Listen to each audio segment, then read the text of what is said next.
എൻ്റെ ഏറ്റവും ബഹുമാനപ്പെട്ട വിചാരിച്ച പ്രിയപ്പെട്ട അച്ഛന്മാരെ, കുടുംബാംഗങ്ങളെ, വാത്സല്യമുള്ള കുഞ്ഞുമക്കളെ, നമ്മുടെ പ്രിയപ്പെട്ട ചാച്ചന് വേണ്ടി, തങ്കപ്പൻ ചേട്ടന് വേണ്ടി പ്രാർത്ഥിക്കാൻ നാം എല്ലാവരും ഇവിടെ ഒന്നിച്ചിരിക്കുകയാണ്. പ്രാർത്ഥിച്ചവർക്ക് സ്വർഗത്തിലേക്ക് അദ്ദേഹത്തെ നമ്മൾ കൊടുത്തയക്കുകയാണ്. ദൈവത്തിൻ്റെ സന്ദർശനമാണ് മരണം, ദൈവവിളിയാണ് മരണം.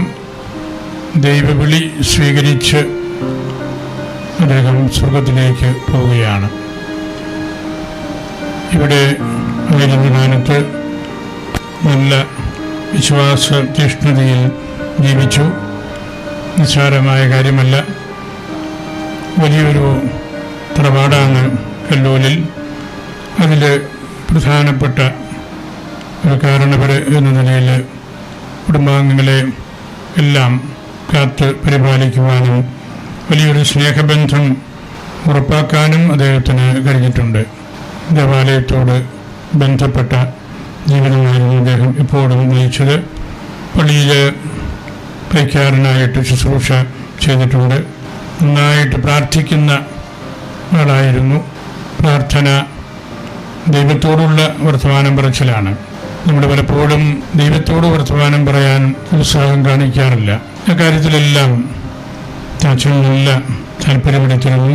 പള്ളിയോട് ബന്ധപ്പെട്ട എല്ലാ കാര്യങ്ങളിലും അദ്ദേഹം ശ്രദ്ധിച്ചിരുന്നു. നമ്മുടെ കുരിശുപള്ളിയുടെ കാര്യത്തിലും അവിടെയുള്ള പ്രാർത്ഥന കൂട്ടായ്മയിലുമൊക്കെ വലിയ താല്പര്യമെടുത്ത ആളാണ്. നല്ല വീട്, മക്കളും ഭാര്യയുമെല്ലാം ഒന്നിച്ച് സ്നേഹത്തിൽ കഴിയുന്ന തറവാടാണ്. ആ സ്നേഹമാണ് സ്വർഗീയമായ ആ മഹത്വത്തിൻ്റെ മുന്നാസ്വാദനം എന്ന് നമുക്ക് എല്ലാവർക്കും അറിയാം. കുടുംബാംഗങ്ങളെ നല്ലപോലെ സ്നേഹിച്ച് വളർത്തി സഭയുടെ വിശ്വാസത്തിൽ ആഴപ്പെടുവാനായിട്ട് അവരെ മാതൃക വഴി പഠിപ്പിച്ചുകൊണ്ടിരുന്നു. അങ്ങനെ നല്ല ഒരു കൂട്ടായ്മയുടെ അന്തരീക്ഷമാണ് ഈ പറയുന്ന ലോകം വിട്ട് മോക്ഷത്തിലേക്ക്, പരലോകത്തിലേക്ക് പോവുകയാണ്. ആ കടന്നുപോകലിൽ നമ്മുടെ പ്രാർത്ഥനകൾ, നമ്മുടെ മനസ്സിൽ ദൈവത്തിന് കൊടുക്കുന്ന സ്ഥാനം എല്ലാം വളരെ പ്രധാനപ്പെട്ടതാണ്. ഇനി നമ്മുടെ പ്രാർത്ഥനകളാണ് ദൈവത്തിന് ആവശ്യമായിട്ടുള്ളത്. നമ്മുടെ വരുന്ന ദിവസങ്ങളിലും അതുപോലെ ഓർമ്മയാചരണത്തിൻ്റെ ദിവസവുമെല്ലാം തങ്കപ്പൻ ചേട്ടനെ ഹൃദയത്തിൽ സൂക്ഷിച്ച് പ്രാർത്ഥിക്കുവാനായിട്ട് നിങ്ങൾക്കെല്ലാവർക്കും സാധിക്കട്ടെ. ചിന്നമ്മ ചേച്ചിയെയും മക്കൾ ജോർജിനെയും ജോസിനെയും മരുമക്കളെയും കൊച്ചുമക്കളെയും ഒക്കെ പ്രത്യേകമായിട്ട് ഓർത്ത് പ്രാർത്ഥിക്കുന്നു. അവരുടെ ആ ഒരു വലിയ കരുതലിലാണ് ചാച്ചൻ ദീർഘായുസ്സോടുകൂടി ജീവിച്ചതും പെരുമാറിയതുമെല്ലാം. ജോർജ് വളരെ നല്ല പെരുമാറ്റം വഴി ഈ കുടുംബത്തിന് ഉത്തമമായ സന്തോഷം നൽകാനായിട്ട് സാധിച്ചിട്ടുണ്ട്. കഴിഞ്ഞ ദിവസം പണക്കാട്ടച്ഛൻ എന്നെ വിളിച്ചിരുന്നു. അച്ഛൻ പ്രത്യേകമായിട്ട് പറഞ്ഞൊരു കാര്യം, അവിടെയുള്ള സുറമലബാർ വിശ്വാസികളെ ഒന്നിപ്പിച്ച് നിർത്തുന്നതിലും അവരുടെ ആ ഒരു ആവശ്യങ്ങൾ കേൾക്കുന്നതിനും സഭയായിട്ട് അവിടെ പ്രവർത്തിക്കുന്നതുമെല്ലാം അദ്ദേഹത്തിൻ്റെ വലിയൊരു സാന്നിധ്യം, നേതൃത്വം എല്ലാം അവിടെയുണ്ട്. നമ്മൾ പുറത്തായിരിക്കുമ്പോൾ അൽമായരാണ് ശരിക്കുള്ള സഭാ ബിൽഡിംഗ്, സഭയുടെ മുമ്പോട്ടുള്ള പുരോഗതി എല്ലാം നിശ്ചയിക്കുന്നതും വളർത്തുന്നതും. അച്ഛന്മാർ കുർബാനയൊക്കെ ചൊല്ലിക്കൊടുത്ത് അവരെ ഹെൽപ്പ് ചെയ്യുന്ന മാത്രമേ ഉള്ളൂ.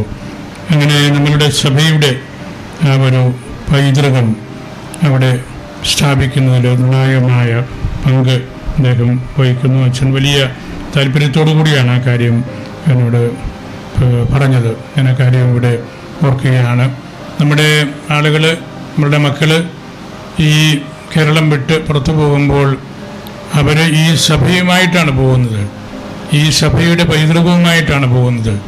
ഈ കുർബാനയുമായിട്ടാണ് പോകുന്നത്, ഈ യാമപ്രാർത്ഥനകളുമായിട്ടാണ് പോകുന്നത്. അപ്പോൾ അവിടെ ചെല്ലുമ്പോൾ അവിടെയുള്ള മറ്റ് ക്രൈസ്തവ വിഭാഗങ്ങൾക്കും ഇതര മതസ്ഥർക്കുമൊക്കെ നമ്മുടെ പ്രാർത്ഥനയും ദേവാലയത്തോടുള്ള അടുപ്പവും സന്ധ്യകളിൽ നമ്മുടെ കുടുംബാംഗങ്ങൾ ഒന്നിച്ചിരുന്ന് പ്രാർത്ഥിക്കുന്നതുമൊക്കെ വലിയൊരു സുവിശേഷവൽക്കരണമാണ്. അതിന് ഈ കുടുംബവും അതിലെ പ്രിയപ്പെട്ട മകനും എല്ലാം കൂടുതൽ ഇടപെടുന്നുണ്ട് എന്നത് സഭയുടെ വളർച്ചയുടെ ഏറ്റവും പ്രധാനപ്പെട്ടൊരു കാര്യമാണ്.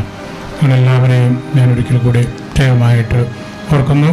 പ്രധാനപ്പെട്ട വിചാരിച്ചൻ ഉച്ചകഴിഞ്ഞ് ഈ കർമ്മത്തിനെല്ലാം വരേണ്ടതാണ്. ഇപ്പോൾ വരണ്ടെന്ന് ഞാൻ പറഞ്ഞതാണ്, എങ്കിലും അച്ഛൻ സ്നേഹപൂർവ്വം ഇവിടെ ഉണ്ട്.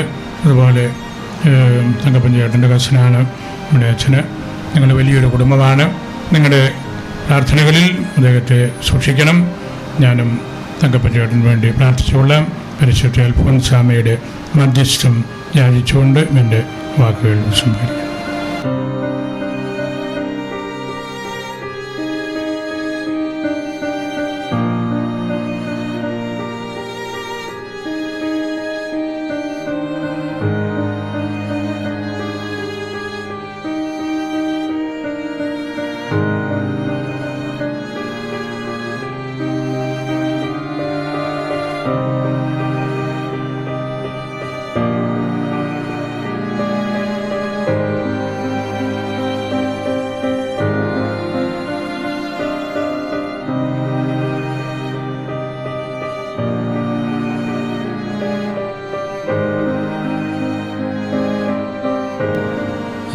സ്നേഹം നിറഞ്ഞ വൈദികരെ, കുടുംബാംഗങ്ങളെ, പ്രിയപ്പെട്ട സഹോദരി സഹോദരന്മാരെ, നമ്മുടെ ഇടവകയിലെ കല്ലോലിൽ കുടുംബത്തിലെ മുതിർന്ന കാരണവരായ പ്രിയപ്പെട്ട തങ്കപ്പച്ചേട്ടന് ഔദ്യോഗികമായ പിതാവിൻ്റെ സന്നിധിയിലേക്കുള്ള യാത്രയയപ്പ് കൊടുക്കുവാനാണ് നാം ഇവിടെ ഒരുമിച്ച് കൂടിയിരിക്കുക.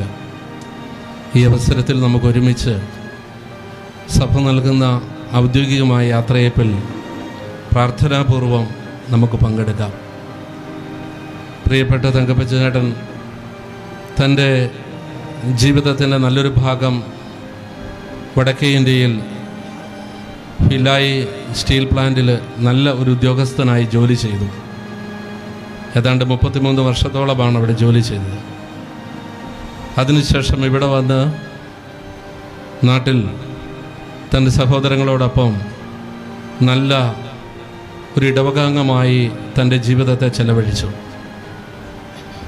പള്ളിയിലെ കാര്യങ്ങളിലുമൊക്കെ കൈക്കാരനായും കമ്മിറ്റിക്കാരനായും സംഘടനകളിൽ അംഗമായും അദ്ദേഹം പ്രവർത്തിക്കുകയുണ്ടായി.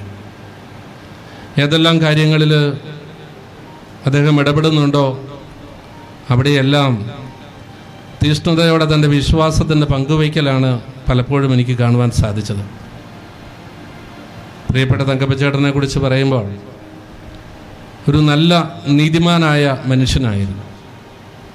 ആരോടും പകപോക്കുന്നതായും എല്ലാവരോടും ക്ഷമിക്കുന്നതായും ഈ വീട്ടിൽ വരുമ്പോൾ ആ വീട്ടിൽ ഭക്തിപൂർവം ചിന്നമ്മ ചേച്ചി ഒരുമിച്ചിരുന്ന് ദൈവിക കാര്യങ്ങളിൽ പ്രാർത്ഥനയും ബൈബിൾ വായനയും ഒക്കെ വളരെ പ്രധാനപ്പെട്ടതായിട്ടും കരുതുന്ന ഒരു വ്യക്തിയാണ് പ്രിയപ്പെട്ട ഈ തങ്കപ്പച്ചേട്ടനോട് ഞാൻ കണ്ടിരിക്കുന്നത്. അന്നും ഇന്നും എന്നും ദൈവത്തോട് പറ്റിച്ചേർന്ന് നിന്നുകൊണ്ട് ജീവിതം നന്നായി കഴിച്ചുകൂട്ടി കടന്നുപോയ ഒരു നല്ല മനുഷ്യൻ. അതിൻ്റെ നല്ലൊരു ഉദാഹരണമാണ് അദ്ദേഹത്തിൻ്റെ 2 മക്കൾ ഷാജിയും സാബുവും.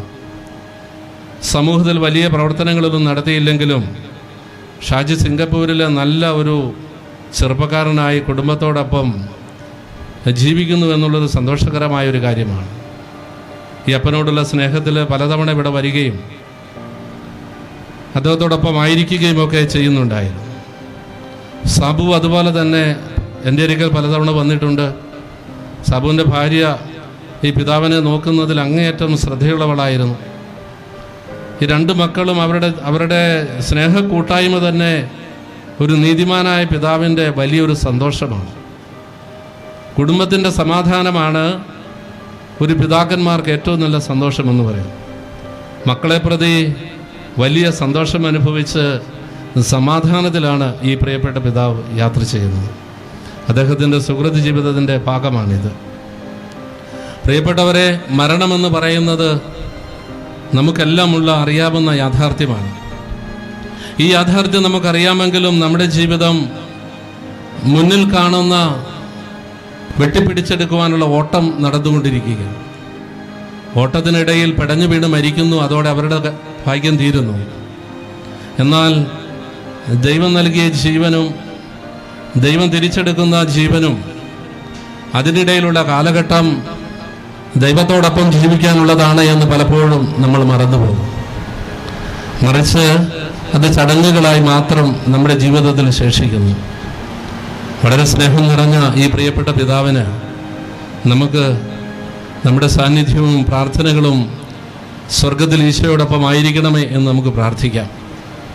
അദ്ദേഹത്തിലൂടെ എന്തെങ്കിലും കുറവുകൾ വന്നു പോയിട്ടുണ്ടെങ്കിൽ നമുക്ക് പ്രാർത്ഥിച്ച് കർത്താവിനോട് മാപ്പ് ചോദിക്കാം.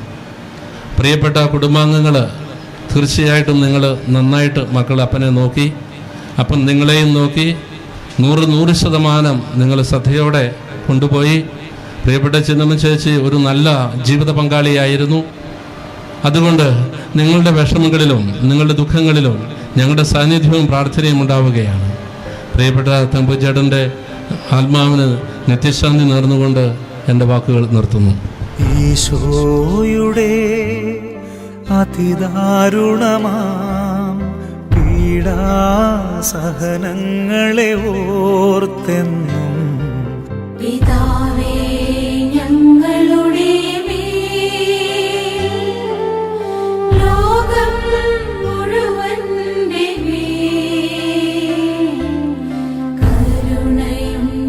കരുണയുണ്ടാകേണമേ. ഈശോയുടെ അതിദാരുണമാം പീഡാസഹനങ്ങളെ ഓർത്തെന്നും പിതാവേ ഞങ്ങളുടെ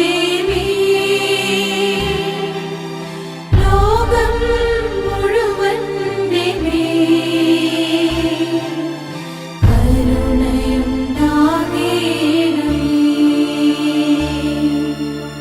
ഈശോയുടെ അതിദാരുണമാം പീഡാസഹനങ്ങളെ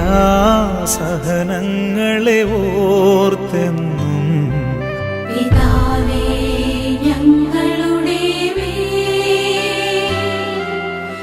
ലോകം മുഴുവന്റെ